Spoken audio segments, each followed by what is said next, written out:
Well, hello, everybody. Welcome again to the interview. As you all well know, I'm based here in the Houston, Texas marketplace, and I have a wonderful time to meet great business owners out there. Some people are employed by great businesses, but most of the time, I'm meeting business owners who are out there on the streets doing the work, getting it done for themselves and their family. And today, we get to talk to Ali with Key Rose Inspections. Now, this is in the realm of real estate, right? So I know there's a lot of real estate being purchased right now, a lot of people flipping houses, buying houses. It's pretty incredible. And inspections are kind of optional for a lot of people, which I think is kind of weird. So Ali is going to chat with us today about what to really look for in these inspections. But before we get to all that, Ali, tell us a little bit about you. Who are you, and just a little bit about your background? I noticed the stripes on your shirt, so tell us a bit about yourself. Oh yeah, for sure. So basically after high school, I kind of took the route of the military. I signed up for the Army. I did about 6 years total, 2 years deployed. And then after that, I got out and I started, I didn't really want to start looking for a job right away, but one kind of fell in my lap and I jumped into the oil field. I did field work out on the oil rig platforms, both on and offshore for about 4 years. And then I was hired as a drilling optimization advisor for an engineering company for the next 10 years total.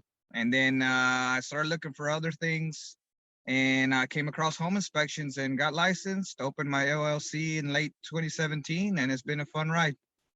That's fantastic. Well, thank you for serving, by the way, in case I'm ever remiss in that. Thank you. Thank you for doing what you did. I know it isn't easy out there, but let's focus on these home inspections now. What do you say to people? I mean, so first of all, obviously the obvious, should people get a home inspection when they're buying a place? Obviously your opinion is yes, but why?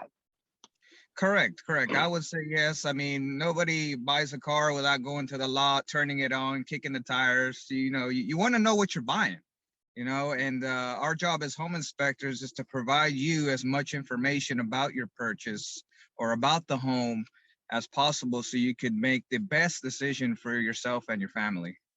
So I bet there's a lot of home inspectors out there. I mean, I'm sure there's a lot of people popping up to be home inspector with the demand in real estate now.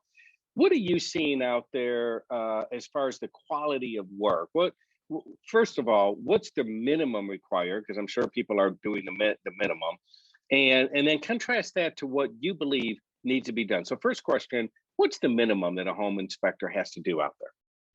So we abide by what's called the Texas SOP, or Standards of Practice, and those basically outline our minimum standards, and those would be like the major systems of the home: foundation, the roof, the attic, HVAC, plumbing, electrical, and permanently installed appliances. And we basically render an opinion as to the performance or lack thereof of each system, and and then portray all that into a report so the client can read it and make their decision about purchasing a home.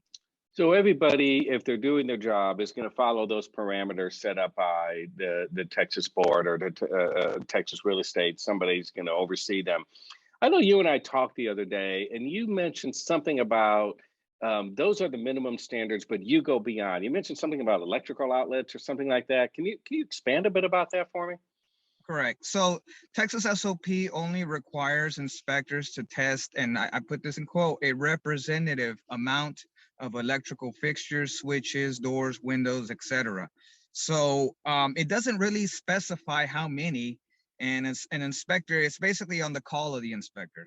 But I know with my company, if I step into a home, I aim to test every accessible one, and it takes me a little bit longer, but that's the type of dedication that I'm putting into my work, because I want to give, again, the client the most pertinent information possible. Do you find, let's be realistic. I mean, I get a sampling, and I get what they're saying in quotes, a sampling representative. But obviously, they don't put a percentage on there, 80% of the plugs, 10% of the plugs. Do you find in your experience um, higher than normal percentage or a higher percentage of things not working? Or if you only tested one plug in the room and extrapolated that for the other 10, that the other nine aren't working? What are you finding as far as the results here? You know what I'm saying? Right, right, exactly. Like, for example, if I step into a room and I see four outlets, I'm testing one, and there has been cases, or I've tested all four, and if there has been cases where I test one plug and I go to the other side of the wall and it's not working, because not all receptacles are tied to a same circuit or same breaker. It just depends on how the home is wired. One room could be dedicated to two separate breakers, and that's why testing these units, every accessible one is, to me, it's important. And of course, I'm pretty sure the client appreciates that as well. It's funny, not funny. It's great that you say to you it's important. And I think I know the answer to this, but I'll ask the obvious here. Why is it important to you? Because it's just, I mean, we're a home is one of the biggest investments that a person makes. Other than their own children, their own family, a home is a pretty big purchase, and that's not something that I would like to, um, I guess, relax on, or be lazy on, because that's a purchase that you make for years to come. There's 15-year loans, 30-year loans. That's a humongous part of someone's life, and it's something where they bring their family into, and they expect this product, or this home, to be as best as possible you know Got it. So, the one logical answer is, well, it's because it's a standard, but I get it. You're doing it because of the passion you have for doing the service. I mean, I get that from you. You want to make sure people know what they're buying, and that's what I'm hearing from you. In fact, I heard this the other day when we chatted the other day. Is your commitment to giving people an accurate representation of what they're buying. And you mentioned something, and how often does this happen, that they use it as negotiations? Is that happen? Is that happening more frequently now? Correct. So, an inspection report is basically for informational purposes, but it's also a negotiation tool. You bring it to the table. You say, "Hey, I've noticed these things. Can we reduce the price of the list price? Can we get these things addressed?" It's a great negotiation tool. Now, logic kind of tells me that you can't be a jack of all trades, but yet you're doing the inspections here. So how how much training? I don't know how to really have to ask a question here, because how do you really know the HVAC, the heater, the AC out there, the condenser outside, the breaker box, the dishwasher, the microwaves, the electrical outlets? I mean, that's a lot of information you have to have some sort of knowledge about to really render an opinion whether it's in shape or not. How do you do that? How do you manage that? Is there a training, schooling? Right, right. So yeah, we go to school for this type of knowledge, and we do have our hands in various cookie jars, per se, and of course we're not experts in all these trades. We're just generalists, and I like to, I guess, give the analogy that we're like doctors, like general practitioners. We just probe, look, and see, and then after that we send you to a specialist, which should it be a plumber, HVAC, electrician, to say, hey, you need further review from an expert in this trade. So that's how it's done. Good. Okay. Yeah. So somebody's thinking about, let's take an example here. First of all, who are you looking to work with? Are you looking are the real estate agents who bring the business to you? Is it the lenders? Is it the buyer? Who's hiring you? So we're advertising on Google, on Facebook. So buyers are good. Realtors are a great source for us. We also work with investors all around Houston. We offer different types of services. It just depends on the client, but I've also worked with lenders in the past, and those are good referral sources for me. Got it. So those are the people looking to hire you. Those are the people protecting, the money, the investment there, not just the person buying it, but the bank is really putting up all the money. So they need to do that. Now you had talked about rates and fees, and just in general, what's an average four-bedroom home here in the Houston area? What kind of fee is being charged for your standard four-bedroom, two bath, 2.5 bath place?